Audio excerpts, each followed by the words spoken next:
ఈ కథలో కొన్ని తలుపులు ఉంటాయి. అవి ఎప్పటికీ తెరవకూడదు. కొన్ని గదులు మన జీవితాన్ని పూర్తిగా మార్చేస్తాయి. ఇది అలాంటి ఒక గది కథ. పేరు రూమ్ నంబర్ 13. అర్జున్ ఒక కాలేజ్ విద్యార్థి.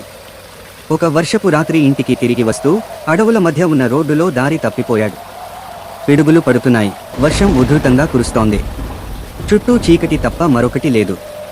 అతని చేతిలో ఉన్న ఫోన్ బ్యాటరీ అయిపోయింది. సహాయం కోరే అవకాశం లేదు. ఒంటరితనం, చీకటి కలిసి అతని మనసులో భయాన్ని నింపాయి. ప్రతి అడుగు వేస్తూ ముందుకు సాగుతున్నప్పుడు ఏదో తప్పు జరగబోతుందన్న భావన అతన్ని వెంటాడుతోంది. అప్పుడే చెట్ల మధ్యగా ఒక పాత బాయ్స్ హాస్టల్ అతని కళ్లకు పడింది. పగిలిపోయిన కిటికీలు, చీలిపోయిన గోడలు చూస్తే ఆ భవనం ఏళ్లుగా ఖాళీగా ఉన్నట్టు అర్థమైంది.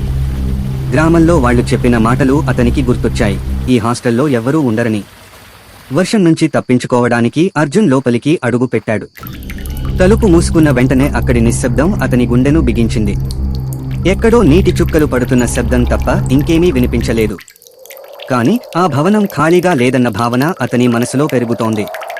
అప్పుడే అతని కళ్ల ముందు నేలపై తాజా అడుగుల ముద్రలు కనిపించాయి. నీటితో తడిచిన ఆ ముద్రలు ఒక్కొక్కటిగా ముందుకు సాగుతున్నాయి.